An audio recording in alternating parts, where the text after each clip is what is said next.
प्रयागराज से हूँ। मैं 69,000 शिक्षक भर्ती का अभ्यर्थी हूँ और मैं बताना चाहता हूँ कि ये जो हमारा संघर्ष है ये पिछले 2 साल से चल रहा है।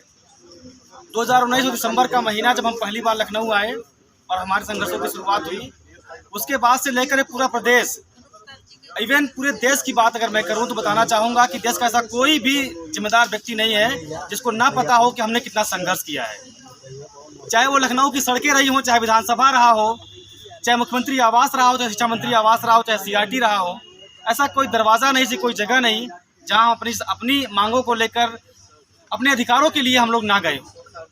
ये पूरा प्रदेश इस बात का गवाह रहा है कि 7 से 8 महीने लगातार 200 से अधिक दिनों तक लखनऊ के इस इको गार्डन हमने संघर्ष किया और उस संघर्ष की देन थी कि 5 जनवरी को हमारी लिस्ट आती है और उस लिस्ट को लेकर हम लोग घर जाते हैं और हमें ये लगता है कि जो हमने संघर्ष किया है उसका थोड़ा ही सही लेकिन हमें फल मिला।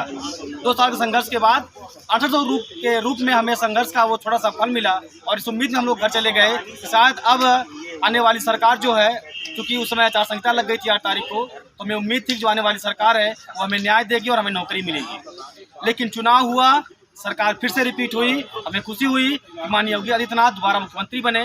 युवाओं की बात करते हैं वो, रोजगार की बात करते हैं, शिक्षकों की बात करते हैं वो, तो हमें उम्मीद थी कि हमें नौकरी मिलेगी और हम लोग विद्यालयों में होंगे। क्योंकि हम लोग राष्ट्र निर्माता हैं, ऐसा कहा जाता है, ऐसा मानते हैं हम लोग कि हम ही लोग राष्ट्र का निर्माण करते हैं। लेकिन हम राष्ट्र निर्माता होने के साथ साथ हम युवा हैं और शिक्षक होने के नाते, बहुजन होने के नाते हमें ये एहसास कराया गया कि नहीं, आपको हक नहीं है नौकरी करने का।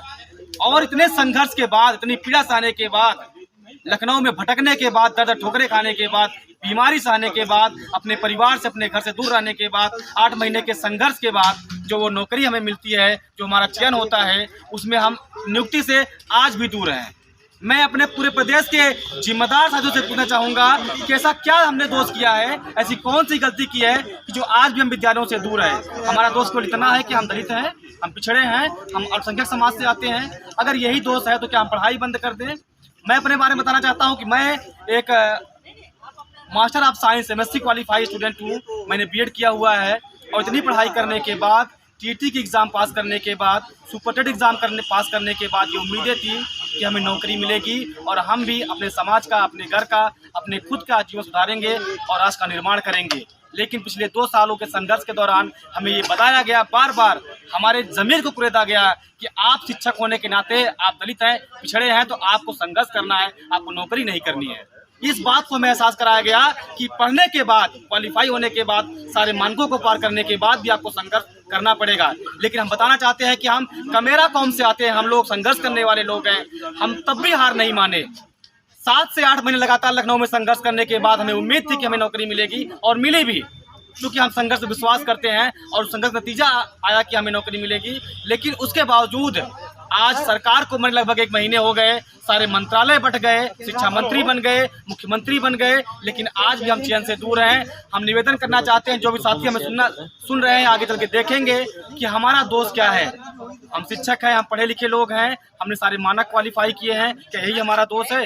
अगर यही दोष है तो आने वाली जो पीढ़ियां हैं वो पढ़ाई नहीं करेंगी।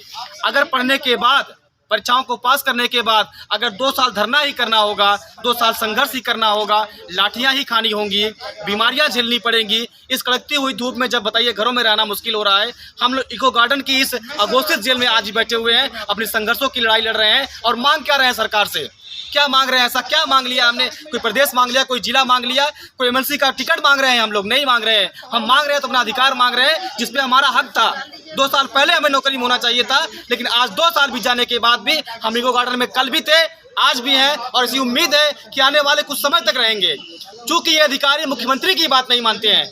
23 दिसंबर 2021 वो दिन मुझे याद है आज भी, जब मुख्यमंत्री कहते हैं कि इन युवाओं को, इन बच्चों को उनका न्याय मिलना चाहिए। लेकिन आज 23 दिसंबर और 10 अप्रैल, लगभग 5 महीने हो गए, हम तब भी न्याय से दूर थे और आज भी न्याय से दूर हैं। हमारा दोष क्या है?